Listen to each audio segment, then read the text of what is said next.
All right. Let's see. We had a weekend in college football. I'll start out by saying this much, okay? Oregon, I was wrong. They played a bad game. They played a sloppy game, left points on the field, had some turnovers, missed some field goals. Probably shouldn't have lost the game. They did. First home loss at Autzen in, I don't know, 23 games. What are you going to do? What are you going to do? You know, it's one of those deals where I look at the college football landscape and try to figure out and project how the playoff might or the four teams in the playoff might be. Oregon, I still believe, had they have won out, they would have went in. C'est la vie, not going to happen. Now that right goes to USC. If USC wins out, they'll probably get in as a one-loss Pac-12 champion. I'm here to tell you, I am not here for the discussion for either one of these two teams to get in the college football playoff. One of them is LSU. The other is Tennessee. Okay. I think both of those teams are highly overrated at this point. I think we are pumping a whole lot, putting a whole lot into both of those teams beating Alabama. And while beating Alabama is an accomplishment, it's not like they really beat Alabama. I know they beat them on the scoreboard, but there's two things. One, you have to dive deep into the final score and look at the game script and how it unfolded to figure out how that game went. And two, clearly, this isn't as good and disciplined an Alabama team as we've seen in recent years. Literally one play goes in the other direction. LSU loses to Bama and Tennessee loses to Bama. It was that close. It was razor thin. And figure the Tennessee game, Alabama muffed a punt. They had a turnover. They missed a field goal. Like, things that usually never happen to Alabama happened. And Tennessee won the game. And Tennessee, oh, by the way, still gave up 49 points in that game. I mean, in the game against LSU, Bryce Young throws a pick in the end zone, killer. And Alabama just can't get out of their own way with penalties. Now, you may sit here and say I'm taking a dump on LSU and Tennessee and underrating the wins against Alabama. Yeah, because I don't think – I watched the games. I don't think either one of those teams is that good. Like, in reality, LSU has struggled with Auburn. They've struggled with Arkansas this past week. They haven't blown out anybody. Like, literally, they have not had one convincing win in a conference game this year. The only convincing win they've had is against Ole Miss, in a game that they trailed at halftime and Ole Miss forgot how to play football in the second half. That's their most convincing win. And I would argue Ole Miss played Alabama better than LSU did, because I watched that game too.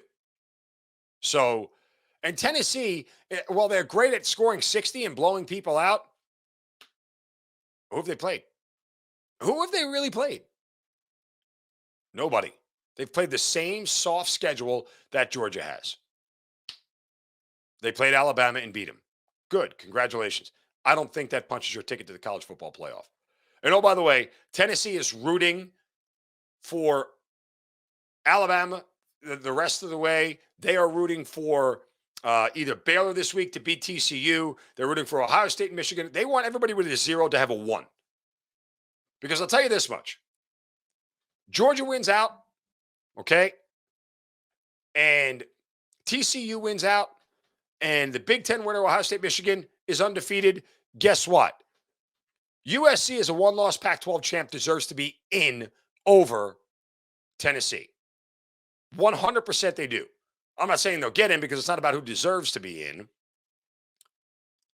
Or theoretically, it's supposed to be about the 4 best teams, but I guess it should be more about the teams that deserve to get in than the 4 best teams. But anyway, and I'm telling you, Tennessee can go to the college football playoff and they can get smoked the same way they did against Georgia, because guess what? They're not that good. Their offense can be slowed down by any measure of a decent defense, and their defense can't stop anybody. And I don't know why we want to see Tennessee in the college football playoff. And LSU doesn't even belong in the conversation. They're not going to beat Georgia. Oh, by the way, they are a 16-point underdog to Georgia. And I'd lay every single one of those points with Georgia, because Georgia is going to smoke that team.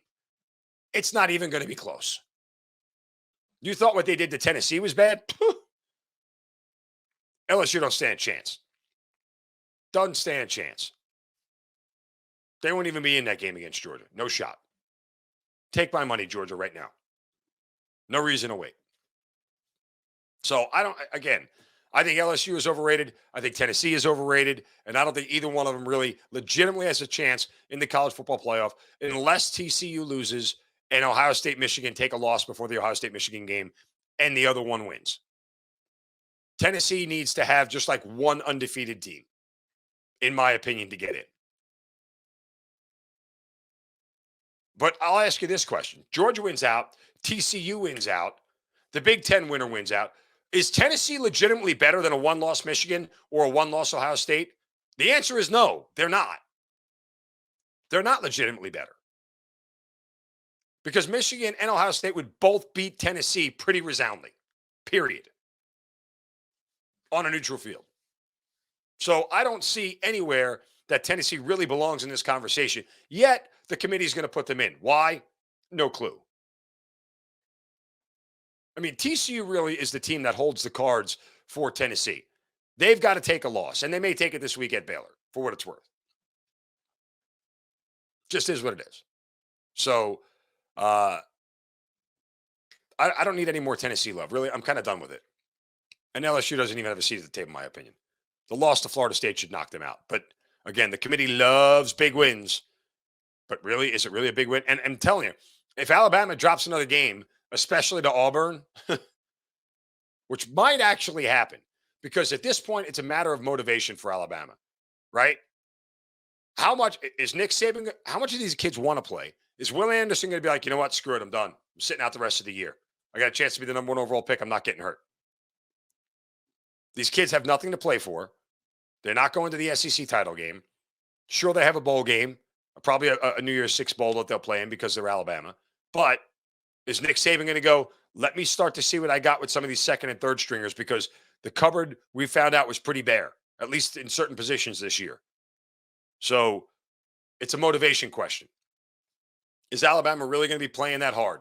Are these guys really going full bore against Auburn? Auburn's got all the motivation to win that game. Alabama has none. Cadillac Williams, the interim coach of Auburn, has all the motivation in the world to win that game. Alabama has none.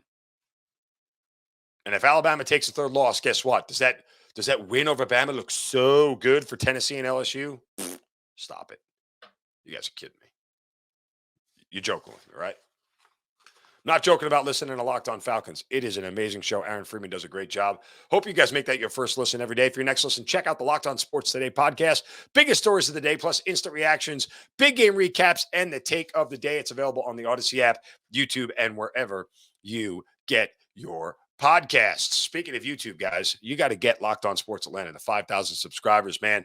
We are getting so close. We love the support you guys have given us. We haven't even been at this 8 months yet, and you guys have been awesome. Subscribe to the YouTube channel. Give a thumbs up and a like to all the content there. We appreciate it. Tell a friend about it. Do it as well. All it takes 3 seconds. Just click that subscribe button. Bam. And you're part of the Locked On Sports Atlanta community. And we certainly appreciate all of it.